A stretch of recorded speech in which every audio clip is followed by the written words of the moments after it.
PU ವಿದ್ಯಾರ್ಥಿನಿಗೆ hall ticket ಅನ್ನು ಕೊಡದೆ ಆಕೆಯ ಜೀವನದ ಜೊತೆಗೆ ಚೆಲ್ಲಾಟ ಆಡಿದಂತಹ ಇನ್ಸಿಡೆಂಟ್ ಬಗ್ಗೆ ನಾವೇ ರಿಪೋರ್ಟ್ ಮಾಡ್ತಾ ಇದ್ದೀವಿ ನಿಮಗೆ.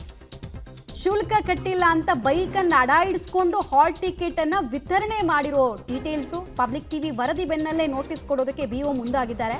ಕಾಲೇಜು ಆಡಳಿತ ಮಂಡಳಿಗೆ ಕಾರಣವನ್ನ ಕೇಳಿ ನೋಟಿಸ್ಗೆ ಸಿದ್ಧತೆಯನ್ನ ಕೂಡ ಮಾಡಿಕೊಳ್ತಾ ಇದ್ದಾರೆ. ರಾಣೆಬೆನ್ನೂರು ಕ್ಷೇತ್ರದ ಶಿಕ್ಷಣಾಧಿಕಾರಿ ಶ್ಯಾಮ್ ಸುಂದರ್ ಅವರು ಸ್ಟೇಟ್ಮೆಂಟ್ ಅನ್ನು ಕೊಟ್ಟಿದ್ದಾರೆ. ಇದು ನಿಮ್ಮ ಪಬ್ಲಿಕ್ ಟಿವಿ ವರದಿಯ ಬಿಗ್ ಇಂಪ್ಯಾಕ್ಟ್. ನಾವು ಆ ಶಾಲೆಯ ಮುಖ್ಯ ಶಿಕ್ಷಕಿ ಸುನೀತಾ ಅವ್ರನ್ನ ಕೂಡ ನೆನೆ ಪ್ರಶ್ನೆ ಕೇಳ್ತಾ ಇದ್ದೀವಿ ಹೋದ್ ಬುಲೆಟಿನ್ ಅಲ್ಲಿ. ಆಕೆ ಕೇಳಿದ ಪ್ರಶ್ನೆಗಳಿಗೆ ಯಾವುದಕ್ಕೂ ಉತ್ತರ ಕೊಡೋದಕ್ಕೆ ರೆಡಿ ಇರಲಿಲ್ಲ. ಆಮೇಲೆ ಮುಖದ ಮೇಲೆ ಸುಳ್ಳು ಹೇಳ್ತಾ ಇದ್ರು, ನಾವು ಬೈಕ್ ಇಡಿಸ್ಕೊಂಡೇ ಇಲ್ಲ ಅಂತ. ಬಟ್ ಅಲ್ಲೇ ಸ್ಥಳೀಯರು ಹೇಳ್ತಾ ಇದ್ರು, ಈಗ ನಿಮ್ಮವ್ರು ಯಾರನ್ನಾದ್ರೂ ಕಳಿಸಿದ್ರೆ ನಾವು ತೋರಿಸ್ತೀವಿ ಅಂತ. ಫೈನಲಿ ಈ ವಿಚಾರ BO ಗಮನಕ್ಕೆ ಬಂದಿದೆ. ಅವ್ರು ನೋಟಿಸ್ ಕೊಡ್ತೀವಿ ಅಂತಿದ್ದಾರೆ. ನೋಟಿಸ್ ಮಾತ್ರ ಅಲ್ಲ, ಈಕೆಗೆ ತಕ್ಕ ಶಾಸ್ತಿ ಆಗಬೇಕು. ಮತ್ತೆ ಇದೊಂದು ಕ್ರಿಮಿನಲ್ ಕೇಸು. ಹೆಣ್ಮಗಳ ಭವಿಷ್ಯವನ್ನು ಹಾಳು ಮಾಡ್ತಕ್ಕಂಥ ವ್ಯವಸ್ಥೆಯಲ್ಲಿ ಮಾಡ್ತಾರ ಸುನೀತಾ ಮೇಡಮ್ ಅವರು ಇವತ್ತು ನೌಕರಿ ಮಾಡ್ತಾ ಇದಾರ. ಇವ್ರ ಬಗ್ಗೆ ಸೂಕ್ತ ಕಾನೂನು ಕ್ರಮ ಕೈಗೊಳ್ಳಬೇಕಂತ ಈ ಮೂಲಕ ಮನವಿ ಮಾಡ್ಕೊಳ್ತಾ ಇದ್ದಾನೆ. BHS ಕಾಲೇಜಿನಲ್ಲಿ ಒಬ್ಬ ವಿದ್ಯಾರ್ಥಿ, ಅವರು ಬಡ ಕುಟುಂಬದಲ್ಲಿ ಹುಟ್ಟಿದಂತ ವಿದ್ಯಾರ್ಥಿ, ಇವತ್ತು ಏನು ಸುನೀತಾ ಮೇಡಮ್ ಇವತ್ತು ಸರ್ಕಾರಿ ಕೆಲಸದಲ್ಲಿದ್ದು ಖಾಸಗಿ ಸ್ಕೂಲ್ ಅನ್ನು ತೆರೆದು ಇವತ್ತು ಮಕ್ಕಳಿಗೆ ಇವತ್ತು ಭವಿಷ್ಯವನ್ನು ಹಾಳು ಮಾಡ್ತಕ್ಕಂಥ ಒಬ್ಬ ಹೆಣ್ಮಗಳ ಭವಿಷ್ಯವನ್ನು ಹಾಳು ಮಾಡ್ತಕ್ಕಂಥ ವ್ಯವಸ್ಥೆಯಲ್ಲಿ ಮಾಡ್ತಾರ ಸುನೀತಾ ಮೇಡಮ್ ಅವರು ಇವತ್ತು ನೌಕರಿ ಮಾಡ್ತಾ ಇದಾರ. ಇವ್ರ ಬಗ್ಗೆ ಸೂಕ್ತ ಕಾನೂನು ಕ್ರಮ ಕೈಗೊಳ್ಳಬೇಕಂತ ಈ ಮೂಲಕ ಮನವಿ ಮಾಡ್ಕೊಳ್ತಾ ಇದ್ದಾನೆ. BHS ಕಾಲೇಜಿನಲ್ಲಿ ಒಬ್ಬ ವಿದ್ಯಾರ್ಥಿ, ಅವರು ಈಗ ಭವಿಷ್ಯ ರಾತ್ರಿ 10 ಗಂಟೆ ಪಾಠ ಮಾಡಿದ್ರಲ್ಲ, ಭವಿಷ್ಯ ರಾತ್ರಿ 8 ಗಂಟೆ ಬಿಡಲ್ಲ. DDP ಫೋನ್ ಮಾಡ್ರ ಆಯ್ತು. ಈಗ ಈ ಮಗುನ ಎಕ್ಸಾಮ್ ಬರೆದು ನೋಡಮ್ಮ, ಆ ಟಿಕೆಟ್ ಬೇಡ. ಈ ಮಗುನ ಪೈಲೆ ನಿನ್ನ ಮಗಳ ಭವಿಷ್ಯ ಹಾಳು ಮಾಡಿ. ಈಗ ಭವಿಷ್ಯ ರಾತ್ರಿ 10 ಗಂಟೆ ಪಾಠ ಮಾಡಿದ್ರಲ್ಲ, ಭವಿಷ್ಯ ರಾತ್ರಿ 8 ಗಂಟೆ ಬಿಡಲ್ಲ. ನೀನು ಒಬ್ಬರ ಭವಿಷ್ಯ ಹಾಳು ಮಾಡಕತ್ತಿ ಮೇಡಮ್ ಅವರ.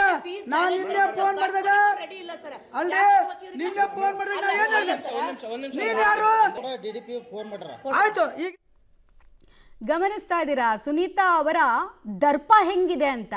ಭವಿಷ್ಯ ಎಲ್ಲ ಹಾಳು ಮಾಡ್ತಾ ಇದ್ದೀವಿ, ದುಡ್ಡು ಕಟ್ಟಿದ್ರೆ ಕೂರಿಸ್ತೀವಿ ಎಕ್ಸಾಮ್ಗೆ ಅಂತ ಉಡಾಫೆಯಾಗಿ ಹೇಳೋದು. ಯಾಕಂದ್ರೆ ಕಂಡೋರ್ ಮಕ್ಕಳು ಭವಿಷ್ಯ ಅಲ್ವಾ ಅದು. ಡೀಟೇಲ್ಸ್ ಕೊಡ್ತಾರೆ ಫಕೀರಯ್ಯ. ಈಗ BO ಏನೋ ನೋಟಿಸ್ ಕೊಡ್ತೀವಿ ಅಂತ ಹೇಳಿದ್ದಾರೆ, ಬಟ್ ಅವ್ರು ಸ್ಪಾಟಿಗೆ ಹೋಗಬೇಕು ನಮ್ಮ ಭಯಕ್ಕೆ. ಆಮೇಲೆ ಇಂಥವರ ವಿರುದ್ಧ, ಇಂತಹ ದನದಾಹತನ ತೋರಿಸಿದವರ ವಿರುದ್ಧ ಪೊಲೀಸ್ ಸ್ಟೇಷನ್ ಕಂಪ್ಲೇಂಟ್ ಮಾಡಬೇಕು. ಬಿಕಾಸ್ ಕಾನೂನು ಬಾಹಿರ ಕ್ಲಿಯರ್ಲಿ ಮಾಡಿರೋದು.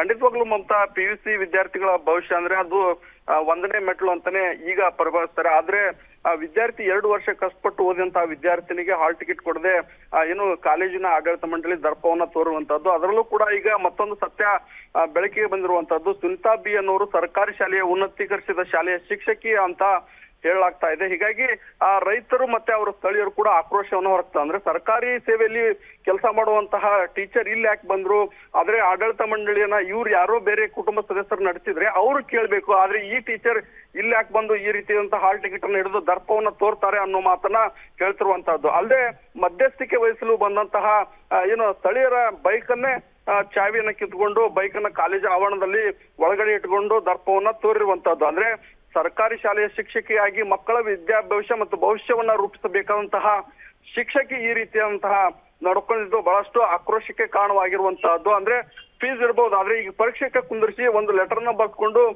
ಏನು ಅವರ ದಾಖಲೆ ಅಂದ್ರೆ PUCಯ ಮಾರ್ಕ್ಸ್ ಕಾರ್ಡ್ ಬರುತ್ತೆ, ಆ ಮಾರ್ಕ್ಸ್ ಕಾರ್ಡ್ನ ಕೊಡುವ ಸಂದರ್ಭದಲ್ಲಿ ಈ ರೀತಿಯಂತ ಫೀಸ್ ಅನ್ನ ಕೇಳಬಹುದಿತ್ತು ಅನ್ನೋ ಆಕ್ರೋಶವನ್ನ ಸ್ಥಳೀಯರು ಹೊರ ಹಾಕಿರುವಂತಹದ್ದು. ಒಟ್ನಲ್ಲಿ ಈಗ BO ಅವರು ಕೂಡ ನಾವು ಸಂಪರ್ಕ ಮಾಡಿದಾಗ ಅವರಿಗೆ ನೋಟಿಸ್ ಅನ್ನ ಕೊಟ್ಟು ಯಾವ ರೀತಿ ಅವರೇ ಶಾಲೆಯನ್ನ ನಡೆಸ್ತಾರೋ ಅಥವಾ ಅವರ ಕುಟುಂಬ ಸದಸ್ಯರು ನಡೆಸ್ತಾರೋ ಅನ್ನೋ ಮಾಹಿತಿಯನ್ನ ತಿಳ್ಕೊಂಡು ಈಗ ಅವರು ಅಲ್ಲಿ ಹೋಗಿದ್ದು ತಪ್ಪು ಅನ್ನೋ ಮಾಹಿತಿಯನ್ನ BO ಶ್ಯಾಮ್ ಸುಂದರ್ ಅಡಿಗ ಅವರು ಹೇಳಿರುವಂತದ್ದು. ಮಮತಾ, ರೈಟ್, ಧನ್ಯವಾದ ತಮ್ಮೆಲ್ಲ ಮಾಹಿತಿಗಾಗಿ. ಅಲ್ಲಿಗೆ ಇನ್ನೊಂದು ಹಗರಣ, ಈ ಸುನೀತಾ ಅವ್ರಿಗೆ ಸೇರಿದಂತಹ ಇನ್ನೊಂದು ಹಗರಣ ಕೂಡ ಗೊತ್ತಾಗ್ತಾ ಇದೆ. ಸರ್ಕಾರಿ ಶಾಲಾ ಶಿಕ್ಷಕಿ ಅಂತೆ ಅವರು, ಮತ್ತೆ ಇಲ್ಲಿ ಹೆಂಗ್ ಖಾಸಗಿ ಇಲ್ಲಿ ಕೆಲಸ ಮಾಡ್ತಾರೆ? ಹೆಣ್ಮಗಳ ಭವಿಷ್ಯವನ್ನು ಹಾಳು ಮಾಡ್ತಕ್ಕಂಥ ವ್ಯವಸ್ಥೆಯಲ್ಲಿ ಮಾಡ್ತಾರ ಸುನೀತಾ